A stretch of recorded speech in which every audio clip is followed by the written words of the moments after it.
Bismillahirrahmanirrahim. Assalamualaikum warahmatullahi wabarakatuh. Hai, kembali lagi dengan saya, Wadelvina.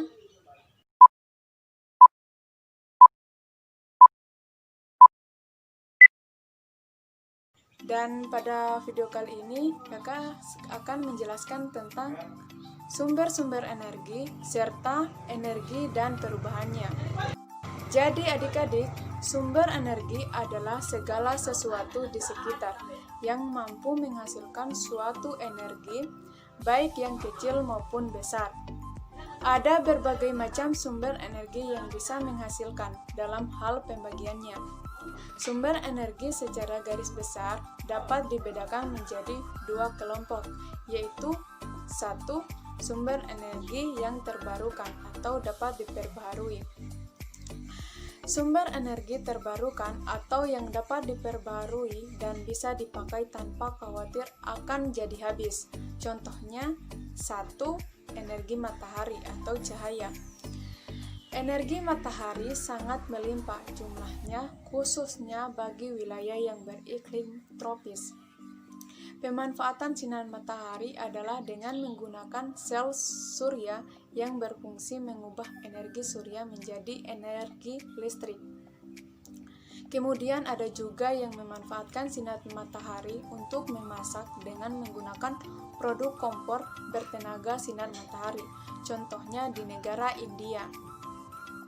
Kedua, panas bumi. Panas bumi merupakan energi yang bersumber dari dalam perut bumi. Panas bumi merupakan energi yang melimpah dan terbarukan, sehingga tidak perlu khawatir akan kehabisan energi panas bumi. Kemudian, selain jumlahnya yang melimpah, energi ini memiliki harga yang lebih ekonomis dan ramah terhadap lingkungan. Salah satunya Indonesia. Indonesia yang merupakan salah satu negara di dunia yang kaya akan energi panas bumi.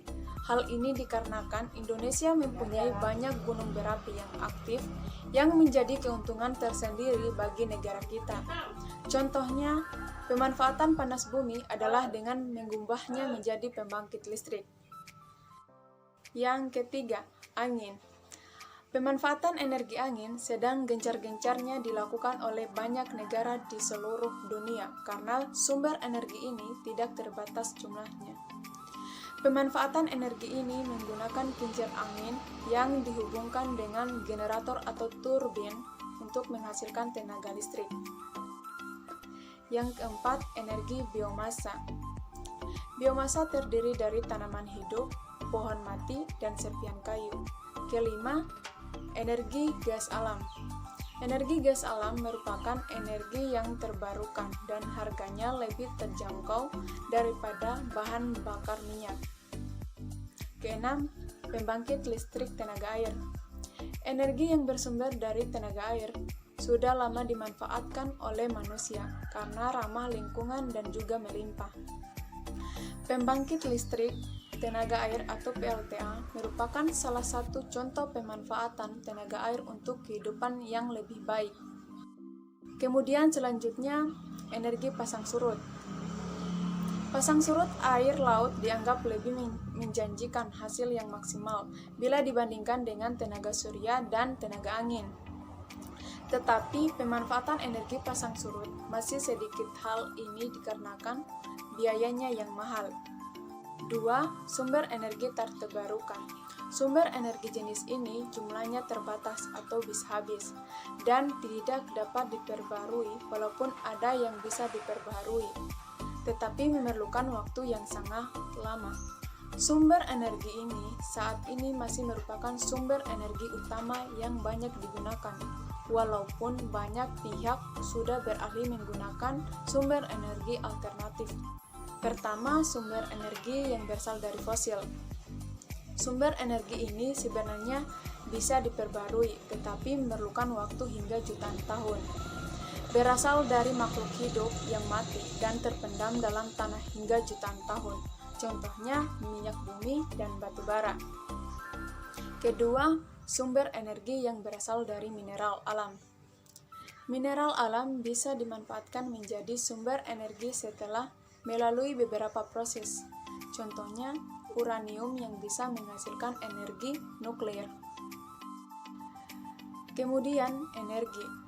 Energi merupakan sesuatu yang mampu membuat sebuah benda untuk melakukan sebuah usaha dan bentuk. Energi juga disebut dengan tenaga. Semakin banyak kerja yang kita lakukan, maka banyak tenaga yang kita keluarkan. Pada kehidupan sehari-hari, kita bisa melakukan berbagai kegiatan karena semua kegiatan memerlukan energi. Misalkan, kita mendorong meja hingga meja tersebut bergeser. Saat proses usaha sedang berlangsung, sebagian energi kimia yang tersimpan dalam tubuh kita diubah menjadi energi mekanik. Kemudian, bentuk energi. Banyak energi yang bisa dimanfaatkan dalam segala bidang untuk kepentingan masyarakat yang lebih luas. Ada beberapa perubahan bentuk energi yang banyak dimanfaatkan orang, yakni 1. Energi kimia. Energi kimia merupakan sebuah energi yang ada di dalam persenyawaan kimia. Energi kimia dihasilkan dari proses kimia. Untuk jumlah yang dihasilkan oleh energi kimia tergantung dari jenis bahan kimia, reaksi kimia, dan reaksi kimia yang terjadi. Selanjutnya, makanannya pun banyak mengandung energi kimia yang sangat bermanfaat bagi tubuh manusia. Energi kimia dalam makanan diubah oleh tubuh menjadi energi mekanik dan panas. 2. Energi listrik. Energi listrik merupakan sebuah energi yang dihasilkan dari sebuah aliran listrik. Energi listrik adalah energi yang paling banyak digunakan manusia dalam kehidupan sehari-hari, seperti penerangan. Kemudian, energi listrik juga paling banyak perubahannya. Energi listrik dicirikan oleh arus atau aliran muatan, dan tegangan listrik atau potensi muatan untuk menghasilkan energi. Nilai daya tertentu dapat dihasilkan oleh kombinasi nilai arus dan tegangan. Jika arusnya langsung, muatan elektronik selalu dalam arah yang sama melalui daya penerimaan perangkat. 3. Energi panas. Energi panas adalah salah satu energi terbesar yang ada di bumi, karena salah satu sumbernya adalah panas matahari. Energi panas tidak dapat dilihat, tapi pengaruhnya dapat dirasakan. Energi panas juga memiliki banyak perubahan, seperti menjadi energi listrik dalam pembangkit listrik tenaga surya. Keempat, energi mekanik. Energi mekanik memiliki dua jenis energi, yakni energi potensial dan energi kinetik. Energi potensial adalah energi yang berkaitan dengan kedudukan benda terhadap titik acuan.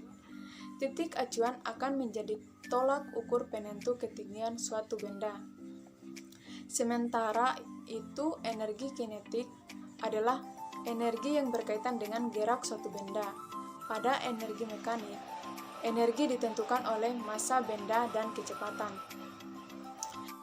Baik adik-adik, itu saja yang kakak bisa sampaikan. Saya akhiri dengan ucapan wabillahi taufiq wal hidayah. Wassalamualaikum warahmatullahi wabarakatuh.